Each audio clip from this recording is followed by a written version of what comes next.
Alrighty, so welcome everybody to season 3 of the Arc Logos podcast. I am your host with the mostest, Anita Pinto Young, and with me today is Cheeky Sherelle.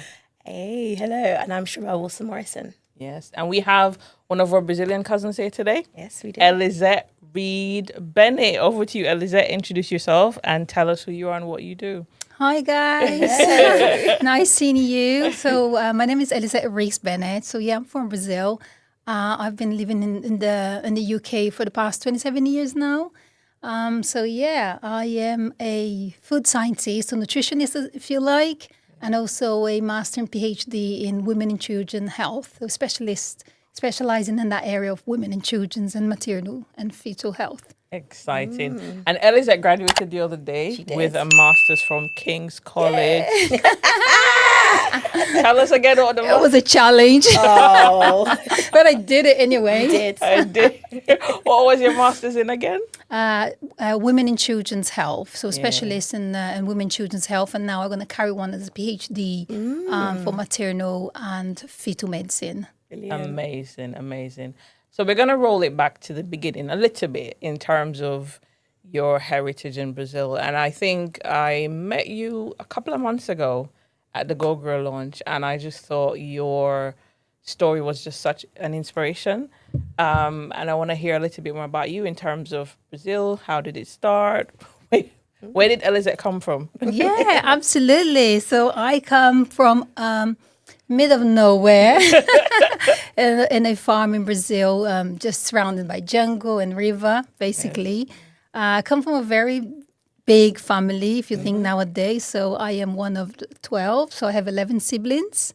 So yeah, it was lovely growing up with a big family in the farm because there's not much to do. At least I have some siblings to, get up to something around the jungle. Yeah. So my parents are born in Brazil, but the background for my dad, he is a mixture of Nigerian, native Brazilian, and Morocco. So it was a real mixture. And my mother, she is also born in Brazil, but a mixture again as well with Italian and native indigenous from the Amazon forest. So there's a lot going on. I know. Really mixed up, yeah. And what was growing up in Brazil like? I mean, what was it for you? How did you start out in terms of education? Because you are on a trajectory like a doctorate is the ultimate, isn't it? Like, Yeah. how did it start for you? Yeah, so education for us was a challenge back there. We did not have any schools nearby, so there was and imagine being one of 12, so it's quite difficult for the parents as well to adjust everything. So we had this around where we live, the farm was very much a mixture of Japanese and Italian immigrants, and they had both most of the lands around us, and we were then working for the Japanese family and for the Italian family, and the Italian family, they donated a little bit of a space around the farm to build a school and a church. While they building, we're literally having lessons underneath a tree. Wow. Like we're sitting in those like little tree trunks, and then she had a little green board. In Brazil, the green is board rather than blackboard. And then she was lovely. She was very religious, and I think she helped us growing in faith. Yeah. And the school there just going to year 4. Wow. Still now in Brazil, primary school, we end at year 4. And then that's it. So if the children live in the farm, you go to year 4, and then you go to work in the fields with your parents. And especially having a big family like mine, the elder siblings always has to go into the fields to help your parents. Yeah. So there is not a sense of high education, and especially coming from mom and dad who was illiterate, like they didn't never go to school, couldn't read and write. So for their children achieving year 4, it was a huge step already. Yeah. So Wow. that So was excellent. talk us through what happened after year 4. Yeah, so my mother was very conservative in the sense of we need to learn about the agriculture, about how to maintain the farm, about all of that, and keeping everyone together. My dad was very ambitious in a very positive way. Yeah. So he had his eye forwards than almost everyone around him. Yeah. So he always thought about education and about how important it was, especially because, interestingly, he didn't read or write, but he was a composer. He used to write songs. Even though he couldn't read and write, he would write songs, and then he would go like 2 hours away because there was the only person that could actually write and the farm was the son of the farmers. And he would go there, can you write this song? So I do not forget the lyric, the words. My brother and I, we used to love coming out at the end of the day after working in the fields. Yeah. We were coming and he was sitting, him and a neighbor that lives in the farm as well. So they both were sitting there with the acoustic guitar. They told themselves how to play that instrument. And they were both creating songs, writing music in their minds, and then playing, creating all the lyrics, the arrangements for the music. And out of the 11 siblings, my brother and I, the two youngest ones, we were fascinated by that. We would sit down and keep like that. Oh, my dad is a star. Yes. That was lovely. And bear in mind, we did not have electricity, didn't have TV. So all we knew about music is through a small little radio with little batteries on. And my dad used to carry that little thing with him around the farm in the fields, listen to music. So, that was very interesting because my brother now is a very well-known presenter nationally and internationally as well. And both of us, out of the 12 siblings, we're the one who actually every day we sit there. Some of my siblings, we stay around, but not for as long as we did. And I think we kind of took that in. Yeah. And at the age of 9, I started working as a babysitter for the Japanese family. And that where I actually start understanding, okay, year 4 is not just enough for me. I want more. Education is something that definitely I want to pursue. And it was very difficult because the next town, the next village, it was about 2 hours away from us. And no one has cars. Oh no. There was nothing. So how can we get to this town? And this family that was started babysitting at age of 9, between 9 and 10. I was almost 10, and the baby was only 3 months. If it was now, it's probably not going to be even acceptable, right? Right. I know, Yeah. I At know, 9 years old. At 9 years Wow. old. Okay. Yeah. But we were used to take care of our siblings. I think that's how we've been brought up. Like the eldest one always look after the youngest one, and that's how. Because imagine 12 pregnancy. How many years my mom has been, expecting the baby. So working at this family. This lady that I used to take care of the baby, the reason being is because she was a teacher and she would drive every day to the village to teach from middle school for us, year 5. Pardon me. From year 5 onwards, we call middle school. So she was a teacher there. And she then kept telling me how important education was. She was graduating in geography and history. Wow. And she used to tell me lots of histories, and she had this beautiful library in her house. And I was like, I wonder if one day I could read all these books, holding this little baby on my hands and wondering. And she was my dad and this lady was a big part of my, thinking forwards to go further with education. And so she spoke to my dad because she then knew that was growing in me. And then she spoke to my dad and said, how can we get those children to go further if they wish to? Not everyone maybe was born to be a farmer. So anyway, she then spoke to my dad and said, I could go and speak to the council, to the local council in the village and see if you can get a minibus or something to transport the children from the farm to the village for further education if you want to. But I think we need at least to fill a van. We start with a van with 6 people, 7 people. My dad was like, oh yes, I have at least half of my children have money to send them. So he managed to get 5 of us into the van. So we need one more. So the teacher said, well, since I'm driving every day, I can stop driving and take the van as well. Yeah, So we filled the van. Yes. Wow. And in few months, we actually then need a proper coach, proper bus, because everyone in the farm then started seeing Wanted what to we're go. doing Wow. and wanted to go. And my dad was like telling everyone, oh, he was so proud. My children are, they're going to higher Going to education. school, yeah.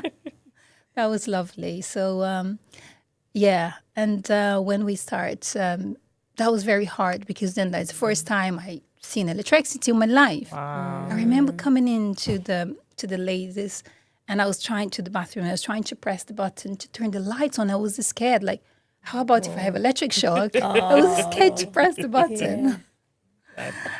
Bless. So- So that's how your educational journey started. That's how it started. Did you say in the village or? In the village, Yeah. literally under this tree, Yeah. Right. And so the bus took you from. the farm to the village. Okay. Yeah. And so from there you did how many years? I stayed there until end of secondary school. Wow. So it was only 1 year before I went to university. We moved then from that farm to another farm next to a much bigger town, like very big comparison. I was in this farm, and the next village was about 2 hours away with roughly 2,000 people and then we moved to a town with about 2,000 people. Wow. But we still live in a farm, but Yeah. only 15 minutes from the town. Wow. So that's amazing. very close. Amazing. And that was my last year of secondary school. And that was another shock because then again, moving from a small, agriculture town where everybody there was like either working the farm or Yes. working in school. There's nothing else in that farm. And then we moved to this town where everything was happening. And I was like, wow, this is amazing. And when we're living in the farm, we have lots of agropecuary show, like agro shows for the farmers. And then they bring exhibitions of new tractors, new machines, and new this and new that. And then my brother and I in the farm started announcing those things at the age of 14. We started presenting the events Wow. Wow. because then I was already I studied in the village, so I had a little bit more knowledge than Yes. my siblings or Yes. other ones around us. And because we keep paying attention to my dad, and my dad has that kind of artistic side of him Yes. without of nowhere. Yeah. So we then started presenting this event. And when I moved to this bigger town, I then finished my secondary school and moved on to a degree to do a media and communication Wow. for radio and TV. Yeah. And then I just, there was quite a big famous radio station that was moving into this town. They come in and open another studio in this town, and they were looking for presenters to host the show. Wow. I was 16 to 17 then. And then I just like wrote a project of a radio program with my brother. You know, I wrote it all and sent to the director and thinking, let's see what's going to happen. But I still live in a farm, and they loved the idea. Wow. They loved it. And then at the age of 16, just before I was 17, we then had this huge studio Wow. to take over. Wow. That was really nice. And going back to my education now, this is where I think everything starts pulling in. And I haven't really realized until then. So we were there in a more artistic side. But when I lived in the farm, I was constantly worried with my dad putting some pesticides and things like that on the on the plants. Yeah. And then we're going to eat those plants. And obviously he couldn't read or write. So he would get all the pesticides. And obviously you need to mix with the amount, a very small little amount of the product with so many liters of water. Yeah. In his mind, okay, if I use the whole flask inside the water, It's gonna be fine. it's gonna be even better because then there's no lots of bugs. and everything else. It will be stronger, and I don't have to do the work lots of times. Yeah. And I was constantly worried about that at age of 9, 10, 11. The whole time I was like, Daddy, don't do that. We don't know what's going to happen to us. I had no idea those chemicals would then had an issue in our health. And not only my dad, everyone in the farm was doing the same. So we were thinking like, okay, the word organic wasn't there yet. Yeah, of course. Yeah. But we were thinking back then they were having a natural food, which is the organic food, but it wasn't really because, we had no instructions on how to use those. And I was so worried about that. So my idea of the program, the radio station was like, you know what, there's no electricity in the farm.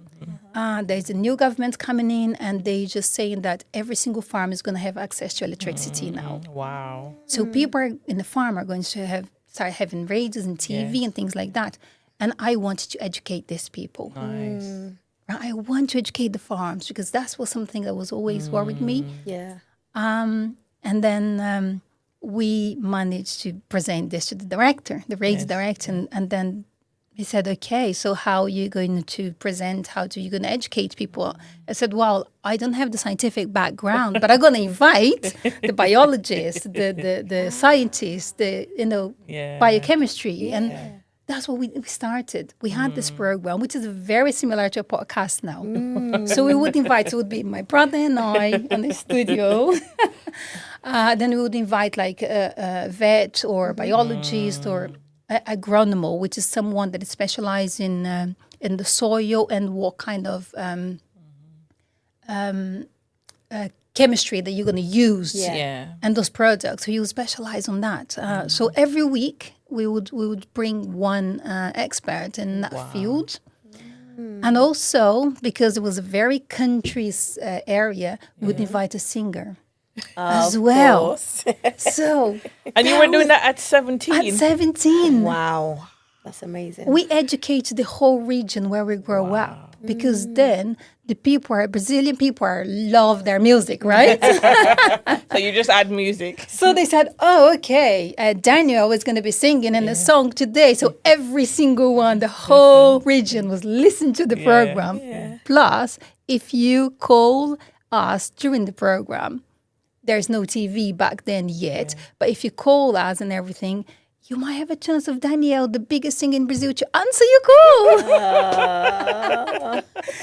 We just grown so quickly because everyone is like, firstly, the lawyer, the farmers were like really interested in learning and putting in practice what, the expert was teaching them. Secondly, there was their favorite singer there, and that's the way that the singers before would spread their music was like visiting radio studios, and that was great. And only 2 months that we've been invited to then extend that program to a local TV, and then TV just arrived in the farm. Wow. And we literally educated everyone at the age of 17. Wow. I look back now and sometimes I think, it was you, Elizete. I didn't know you were so capable back then as a child, right? It was a lovely time. And I think obviously you grew up where you grew up and you had, this Japanese woman who planted a seed in you to want to get more, information and education. And as you had the education, you thought, how am I going to change things for people on the farm as well? And that's absolutely amazing. Yeah. I think I learned in a very young age that it was a gift, and I needed to share that gift with people in a very, very young age. And I'm so glad I did that. And I did not have the knowledge of the food science that I do have now. Yes. But I would invite those people to come in and I think that kept growing on me. Oh, but I was at then just starting university doing communication, which is too extreme. It was science and the communication. So I just got with the communication. I loved it, and we helped so many young artists to grow, to flow, to get their name out there. Wow. Starting with my brother, so he was the first artist that we kind of said, okay, we want to make you actually grow. And we managed that. So, and then I think Brazil was getting smaller. I said, what to do now? And that is how I then end up in England. Like we start, okay. Wow. I went to a really good interview in a slightly bigger town, which was to doing advertising and creating the... I don't know if you have like a cosmetic in the box and how do you call all that, the information in the box. I'm not sure exactly how we call that in English, but let's say if you're creating the product and then you need to write the information, the instructions and everything. And I went for this interview and you had to speak English because all the cosmetic with the information, it was a French company with makeup. So it has to be in English and in Portuguese, all the information. So I didn't pass my English interview because I never had studied English. And I said, okay, I need to do something about it. Obviously, being a country farm girl, we love Texas, we love Dallas. My phone is keep going on. So we then had a contact with some country farm magazine, which every year, if you sign, do you remember? I don't know if you had the time where you could sign up for magazine, like monthly, and the magazine will arrive in your house. So we're signed up for this magazine, to this country called Victory Country magazine, and everything about the farms and loads of pickups that they use to launch and things like that. And also artists, everything was there. And every month they were saying that magazine. And if you're a membership, if you had prescribed for that magazine annually, every year they would then had like a drawn from their names to see whoever name was drawn, then they will give you a ticket to Texas to go to the big rodeo show in Texas. So obviously my dream was, okay, we're going to Texas one day because we're signing this magazine. But yeah, no, I wasn't lucky enough. My name was never. But my mind was like, okay, I'm going to go to Texas to learn English. Because when I said, okay, I didn't get the job because of the specific thing, so I need to do something about it. Wow. Yeah. I feel like you're such a great storyteller, Elizete. Every time you're talking, I feel like I'm on that journey with you. And you've given us so much food for thought. And as you were saying things, I had multiple questions just popping out in my head. But yes, please stop me. Oh, no, absolutely. Because you were on the flow. And I was like, yeah, I'm with you. But what I really wanted to ask, because obviously your experiences have demonstrated a lot of cultural changes. Yeah. And I'm really intrigued to know how are you able to adapt to, obviously you said you're being in the farm, to the village, to the towns, and then obviously a new country. How did you adapt to all of those different changing environments? I just love life and I love people and culture. So wherever I arrive somewhere, I just want to learn as much as I can to understand. And I think that makes me adapt really quickly because I actually embrace it. If I'm in England, I'm going to embrace this culture. If I'm with you, I'm going to embrace your culture. That's just, and I think that makes so much easier. Like coming from a small farm and literally in the middle of the jungle, never had any issue going into a bigger town. I had difficulties following the academic side of it, mainly because our academic was much, much lower level than what I had in the farm.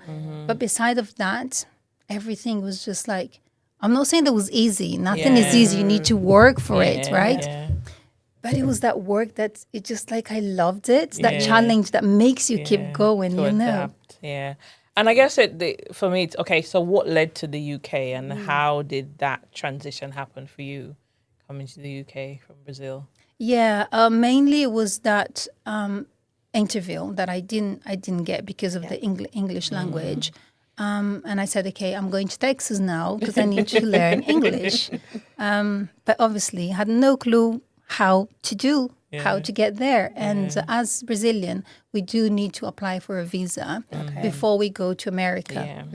Very expensive process. And we have to prove lots of financial other, issues. And obviously with my parents having 12 siblings, coming from farm, obviously financially I could not prove none of that. So it was almost impossible back then.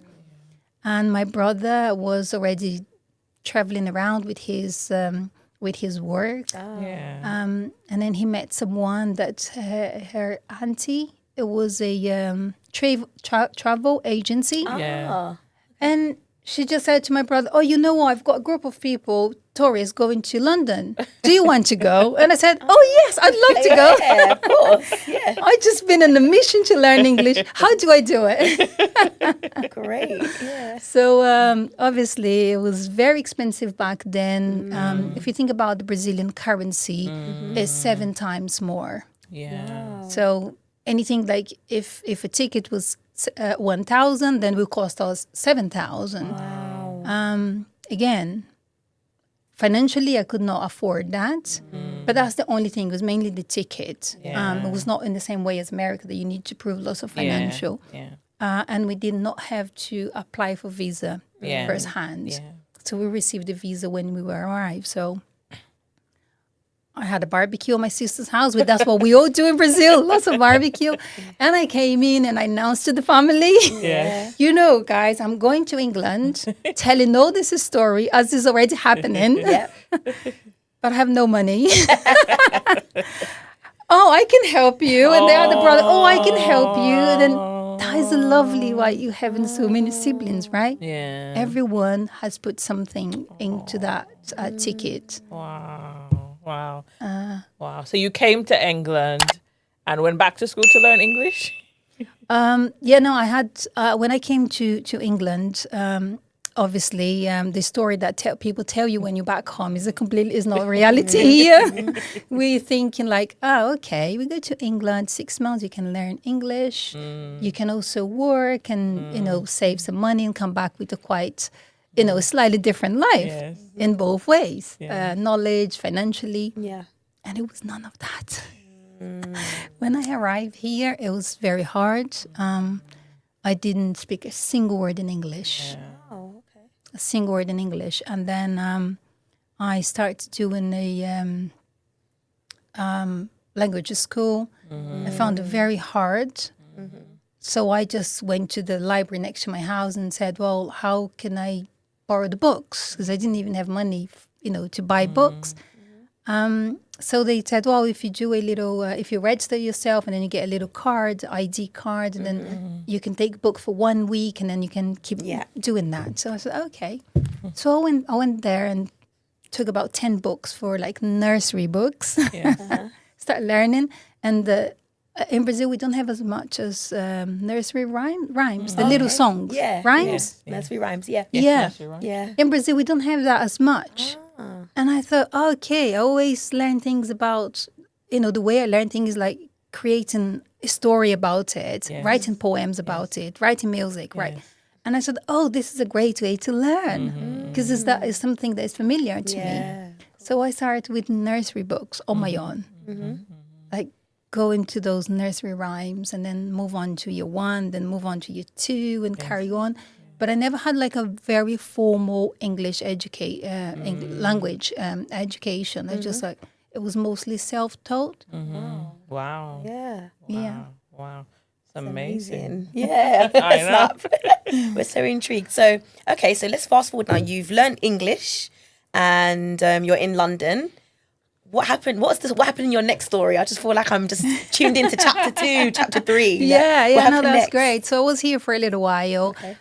Did not manage to work in the communication side because how you're going to work in communication if you can't communicate? Okay. And my English was like very difficult still, like especially to have a long conversation. So I never managed to get a specific job in that area. So I went to back to babysitting again. Okay. Yes. And I learned a lot with the children. I learned a lot with children, English and so many other things. Children love teaching you and correcting you if you're doing it, right? Yes. So, and then I was in a church one day. There's a Brazilian church in East London. It's still alive now. You go there the whole day. There's music, there's prayers, there's food, there's everything. Yeah. So I used to be part of the youth group. So I was one of the leader. Wow. And I met my husband there Oh. in the Brazilian church in East London. So Yeah. we were there on a Sunday. Is your husband Brazilian? He's British. But he was in a Brazilian He was church. in the Brazilian church, right? I wonder why. Did you find me? There you go. There you go. Yes.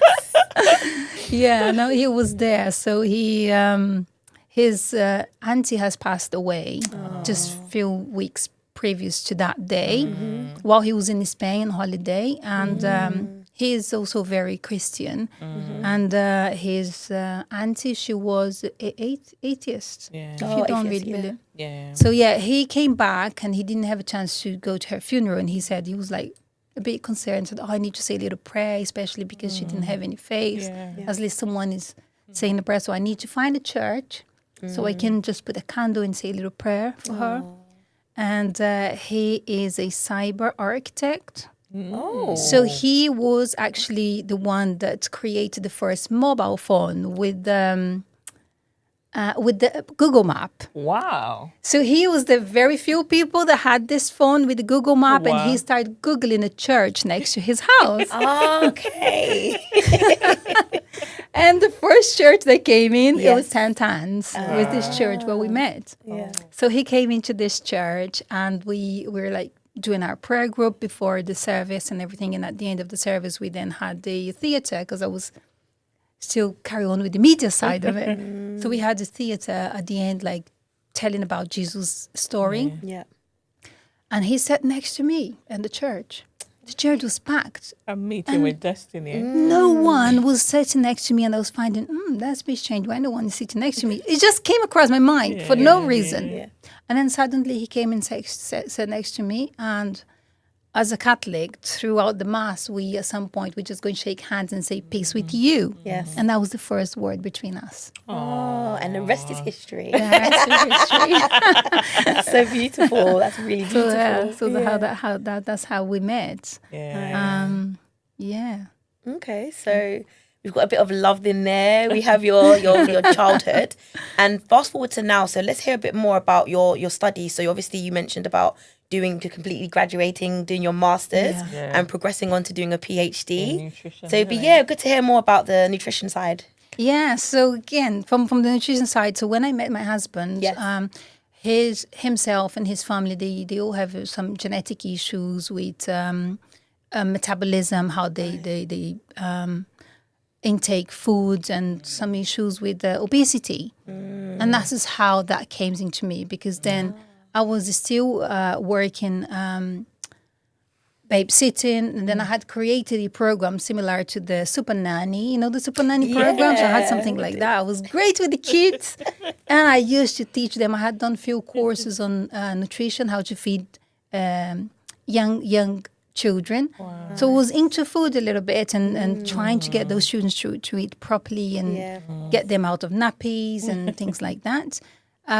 So nutrition was a little bit there, but it wasn't that deep that I didn't understood, okay, I actually want to become a food scientist, until I met my husband and start trying to understand his issues and his family, and said, I'm going to try and help them. And I started going on internet and trying to understand and do this and do that. And my children started in school, a little school in Chelsea, because we then had moved from East London to Chelsea area. And the school was offering a free workshops for mums on nutrition. Wow. And I started going there. And I literally fell in love with nutrition. Because I was already doing my own research at home to try to help my husband and his family. Yeah. And then I fell in love with that. And then my husband said, well, if you keep spending hours and hours on the internet, why don't you go back to uni? And I said, you know what, I'm going to. Why not? So, I thought, okay, how can we get into university from a background of communication, media, radio, and TV? So I said, okay, this is my podcast I had when I was 17. I had no clue I was a food scientist back then. But you were. You were. It was there. But now I just realized that this is what I actually want to understand the science behind it, rather than just hearing from others. Yeah. And they accept me at the course. Wow. They accepted me, so I went straight into the first year, because some university was asking me to do a foundation year. But this university looked at my history and this podcast that I created in 93, all about food, about, all of that. And they said, you know what, I think you're going to be great at this, an interview. And they said, yes. Wow. So that's how I came back to education. Yeah. And that was your first degree in food science? First degree, yeah. It was my second degree, but my first in food science and human nutrition. Communication before, wasn't it? Yeah, I had the communication in Brazil. Yeah. Yeah. Remember? And then I started human nutrition, food science. Bless. Yeah. And now you work with the NHS as remind me what your title is? I'm a dietetic specialist now in bariatric surgery. Amazing. So it feels like it all came full circle. So growing up on the farm, having this interest in what's happening with the food and the science, having an interest in media and communication as well, but also wanting to learn English, coming here. And it feels like God strategically positioned you with your husband for a purpose and I destiny. truly believe in that. Yeah, I truly believe in that. So it was, for me, that transition, like the career transaction was like something that was really all about it, how I gonna middle age starting. I had three children. No, back then I had two girls. For the degree in nutrition, I had two girls, and I was thinking how I gonna make that transaction from this to that in the middle age without no experience. And cutting story short, so before I finished my degree in nutrition, I just handed in my dissertation. And I started applying for jobs straight away. We still need like another month to go, and I didn't even know that if my dissertation has been like approved and is passed or everything. But I said, I just handed in. If my supervisor come back and said you need to rewrite it, I give a pause, but I'm gonna start looking for a job. And I applied for loads of jobs, and then suddenly someone called me and said, "Oh, we would like to book a phone interview for a football academy." So in my mind, okay, my girls were going to football after school club. So my mind was, I was those after school clubs in the school that you do. And I said, oh, you know what? I would love to health and well-being coach and nutritionist coach, health and nutritionist coach for the football. And I had this interview online. Over the phone, and then I passed the interview, and then they said, okay, we've got 30 minutes, so an online interview that is just about performance nutrition, and I passed that as well. And then on a Monday morning, I remember clearly I was going to university and had this call, and they said like, oh, we would like to invite you for a face-to-face interview. And I took the train on the way to university, and then I received an email, and I looked, it was Chelsea Football Club. And I said, what? Wow. And that was my first job. Wow. I was like, that is, because I did food science, human nutrition, but I did not specialize in performance or sport nutrition. It was like a general nutrition. So then that was my first job. But I was at Chelsea for 5 years. Working with the youth, the children from 9 years old to 17 years old, just the junior club, the famous to be. So I was there for 5 years, and then I said, I don't think I want to carry on with the performance because it was like, they just perfection, they look okay and everything else, and they just keep asking for more and more. And I said, I think I'm here to help people, to save people's life. And it was, I think, inside me, I was called to do something different. And that's why I started looking into the health sector. And then I managed to get the job at St. Thomas's Hospital and the bariatric surgery. And that was something that really changed the way I seen nutrition, really. And then I started literally understanding that nutrition is actually medicine. So I met so many patients with, so many health issues, which was a completely different scenario from Chelsea, where everybody comes in, they already has, you know what I mean? They already, it's just to maintain performance, but it's not necessarily about their health. Yeah. So yeah, St. Thomas was a great experience for me. That sounds so interesting. And I also know that you set up Nutrition First Clinic. Yes. And so I'm just intrigued to hear more about that and where that fitted into your journey. That was exactly at the same time when I was applying for jobs. So I started part-time nutrition first and applying for a job. So at Chelsea Football Club, I was working part-time, mainly because the children 9 to 17 is still in the school. So I would work with them after school. So during the morning, I was like working, and then I built up so many programs. Like I have a mission for nutrition, intuitive eating, cooking with friends. So all of those programs is an actual program, a group program where I go to inside schools and teach children. Mission for Nutrition is a 6-week program where I go to schools and we have this mission to accomplish all around nutrition and exercise. It's amazing. And then we have Cooking with Friends I created during the pandemic. Yes. All the children were like, I don't know what to do. The moms didn't know what to do, and I created Cooking with Friends. So you set up your camera where we could see your kitchen, and then I will do 15 minutes education online. The kids loved it because they had all day long on the computer doing classes, but they enjoy seeing each other, like, and be flexible to talk and share pictures and share wherever they wanted via Zoom. So they would, I would give a little, like, 15 minutes education. Okay, we're going to do a banana cake. But the ingredients, but why it's not sugar? Okay, we swapping sugar for bananas. So we actually like using a healthier eating habit. So we swapping, I don't know, butter for nuts because they're rich in healthy fats. So we then, they all have the recipes. I will explain what the reason we're making those adjustments. And they'll go and have another 15 minutes to bake it, to make it all. And then they put in an oven. So while the oven was cooking, we then had lots of questions around that. So everyone has to bring a food. And we had this little story about it. So they need to work around their 5 senses. So they hold the food, what color, what texture, how does it feel? Is it hard, soft? A banana looks like a microphone, a broccoli looks like a little tree, and it's like just incentivizing them to eat. And that was very successful during Cooking with Friends was very successful during the pandemic. So that's how Nutrition Force is still. I still working around that. So I still go into schools and running those programs alongside. Brilliant. Amazing. And we are out of time, but I just want to know, what is one thing that you'd want to leave with people about nutrition, and what's next for Elizete? Wow.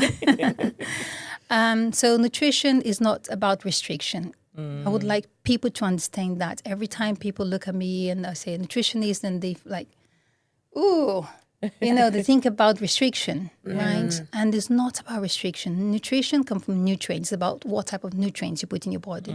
So nutrition is not about restriction. It's about adding. It's looking at your day-to-day and see what is missing here.